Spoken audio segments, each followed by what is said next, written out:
Eleanor May Collins bent forward in the tall summer grass, breath shaking, fingers digging into the dirt, as if the earth itself might steady her. Caleb Walker knelt close behind her, one hand firm at her thigh, the other hovering. Careful, deliberate, easy, she whispered, voice tight and breathless. This is my first time. He leaned in close enough that she felt his breath warm at her ear. It'll be over quick, he murmured. Anyone watching from the road could have gotten the wrong idea. Her breath hitched, and the way he held her looked almost too intimate for the open prairie. From a distance, it could have sounded like a secret moment, not an emergency. But Eleanor wasn't shaking from desire. She was shaking because something sharp had torn her leg. And if he messed this up out here, she might not make it at all. Eleanor gasped, sharp and sudden, and her knees nearly gave way. Caleb did not pull back. He did not rush. He stayed right there, solid, grounding her weight with his own. "Don't move," he said softly. Then she cried out, and Caleb saw the blood for real. Dark red spread across the thin white fabric at the back of her thigh, soaking fast where a rusted barb had torn her when she fell against the fence.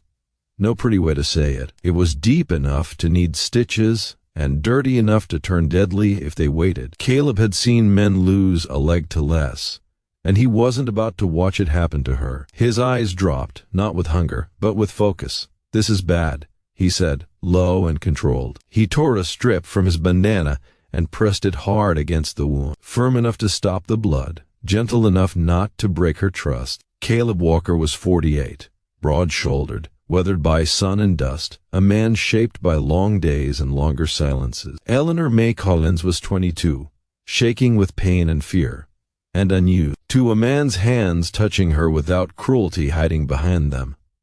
When he steadied her, it was not possession, it was protection. When his fingers slipped closer to her skin, it was not desire, it was necessity. The prairie lay open and merciless around them. The windmill turned slow near Caleb's fence line. The heat pressed down without apology.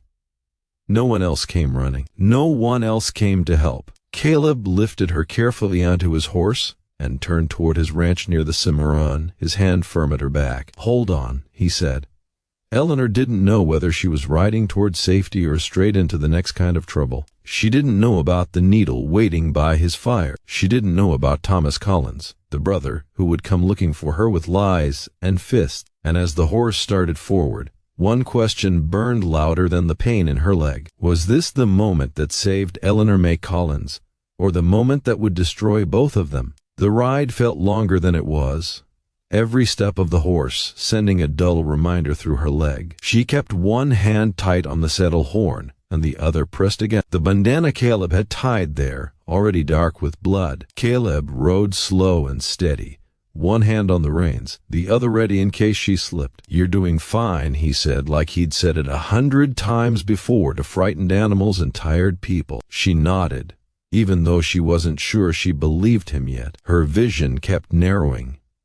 And she fought, the dark like it was an enemy on her heels. The ranch came into view just as the sun began to sink. A low wooden house, a windmill creaking, horses shifting in the corral. Caleb helped her down with care, keeping his hands where she could see them, letting her move at her own pace. Inside, the air smelled of soap, leather, and boiled coffee.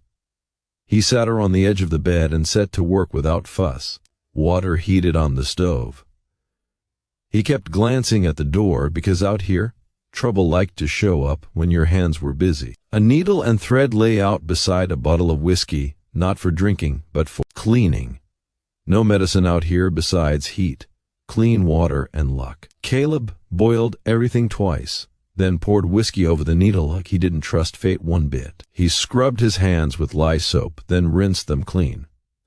"This is going to sting," he said. She tried to laugh, but it came out thin. "Figures." When the cloth was lifted, she hissed through her teeth, then froze. He noticed immediately. "Breathe," he said. "You don't owe the pain anything." When the needle touched her skin, her fingers clenched in the blanket. "Easy," she whispered again, softer than before. "This is my first time." Caleb nodded like that explained everything.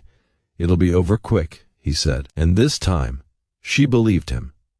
He let her see the needle in his fingers, then went right back to work. He slipped it in, steady and sure, his focus locked on the task, not on her body. Between stitches, she gave him the short version.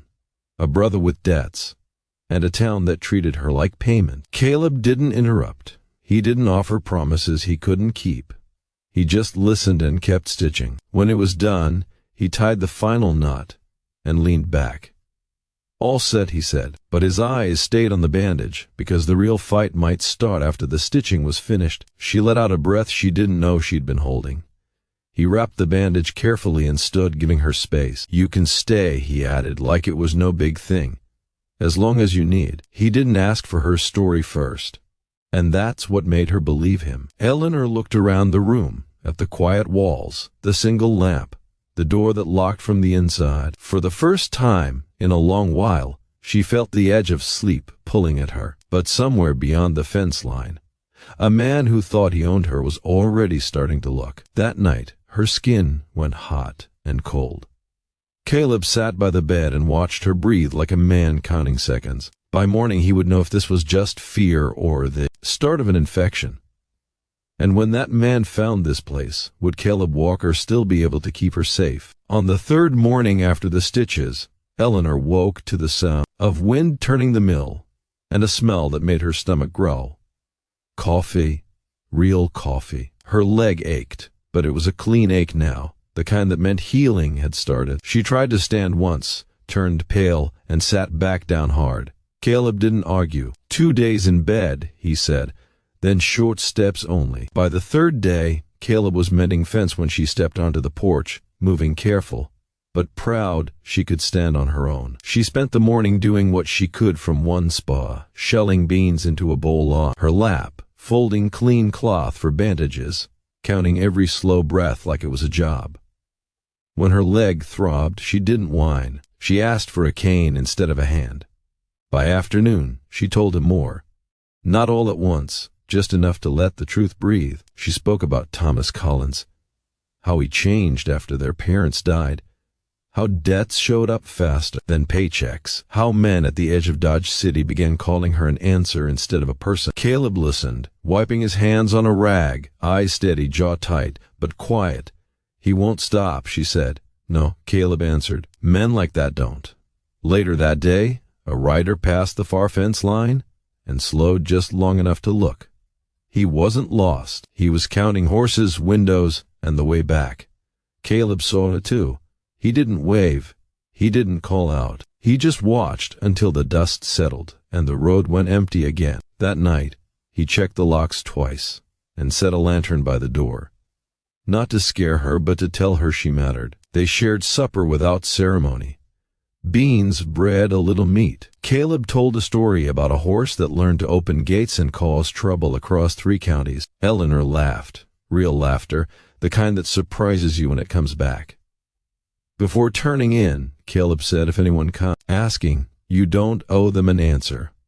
She nodded, grateful he didn't pretend this was simple. Safety, she realized, wasn't just a place.